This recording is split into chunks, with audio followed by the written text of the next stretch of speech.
Hi guys, good morning. Today நம்ம morning breakfast recipe தாங்க பார்க்க போகிறோம்.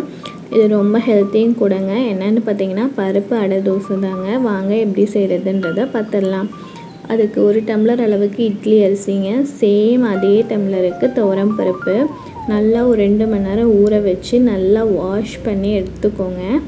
இந்த அரிசி கூட சில பொருட்கள்லாம் நம்ம சேர்த்து அரைக்க போகிறோங்க. அது என்னென்னு பார்த்துடலாங்க. என்னென்னு பார்த்தீங்கன்னா வரமிளகா, பட்டை, லவங்கம், சோம்பு, பூண்டு, தேங்காய், கல்லுப்பு, மஞ்சத்தூளுங்க. இது எல்லாத்தையும் ஒரு மிக்ஸி ஜாரில் ஆட் பண்ணிக்கிறேங்க. ஃபஸ்ட் மிக்ஸி ஜார் எடுத்து மிக்ஸி ஜாரில் அரிசி, அதுக்கப்புறம் இந்த வரமிளகா இது எல்லாத்தையும் ஆட் பண்ணி தண்ணி விட்டு நல்லா நைஸ் கன்சிஸ்டன்சிக்கு எடுத்துக்கோங்க. நீங்கள் நிறையா குவான்டிட்டி ஊற வச்சு எடுத்துங்க அப்படின்னா நீங்கள் கிரைண்டரில் கூட இதை அரைச்சிக்கலாங்க. நான் 1 டம்ளர்ன்றனால இன்றைக்கி மிக்ஸி ஜார்லேயே அரைச்சி எடுத்துக்கிட்டேன்.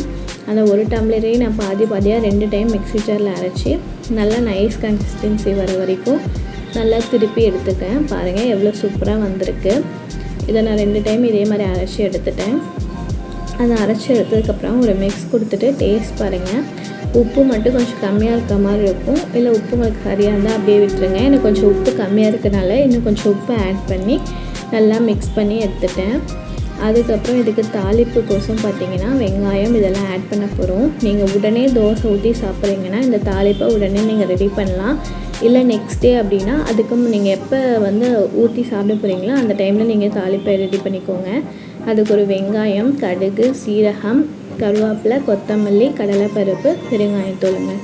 கடாய் வச்சுக்கோங்க. கடாயில் ஆயில் ஊற்றி ஆயில் நல்லா ஹீட் ஆனதுக்கப்புறமா இந்த கடுகு, சீரகம், கடலைப்பருப்பு, கொஞ்சமாக பெருங்காயத்தூள், கருவேப்பிலை, கொத்தமல்லி, அப்புறம் ஒரு வெங்காயங்க எல்லாத்தையும் நல்லா வதக்கி விடுங்க.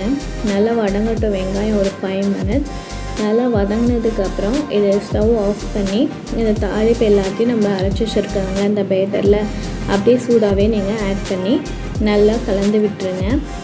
கலந்து விட்டதுக்கப்புறம் தோசை தவா வச்சுக்கோங்க. தோசை தவா ஹீட் ஆனதுக்கப்புறம் இந்த பேட்டரை ஊற்றி நல்லா 2 பக்கமும் திருப்பி போட்டு எடுத்தீங்க அப்படின்னா நம்மளுக்கு ரொம்ப கிறிஸ்பியாக சூப்பராக மொறுன்னு நம்மளுக்கு பருப்பு அடை தோசை ரெடி ஆகிடுங்க. நீங்களும் ட்ரை பண்ணி பாருங்கள். நம்ம இது மந்த்லி ஒன்ஸ் இல்லை வீக்லி ஒன்ஸ் இந்த மாதிரி ஹெல்த்தியாக எடுத்துக்கலாம். இதுக்கு காம்பினேஷனாக பார்த்தீங்க அப்படின்னா தேங்காய் சட்னி எடுத்துக்கலாம். தேங்காய் சட்னி சூப்பராக இருக்கும். அப்படி இல்லை அப்படின்னா கார சட்னி, பூண்டு சட்னி, இந்த மாதிரி எந்த சட்னி வேணாலும் நீங்கள் வச்சு சாப்பிட்லாம். நான் இன்றைக்கி தேங்காய் சட்னி தாங்க வச்சேன். ரொம்ப சூப்பராக வந்துருந்துச்சு. நீங்களும் ட்ரை பண்ணி பாருங்கள். மறக்காமல் நம்ம சேனலை சப்ஸ்கிரைப் பண்ணுங்கள். தேங்க்யூ, பாய்.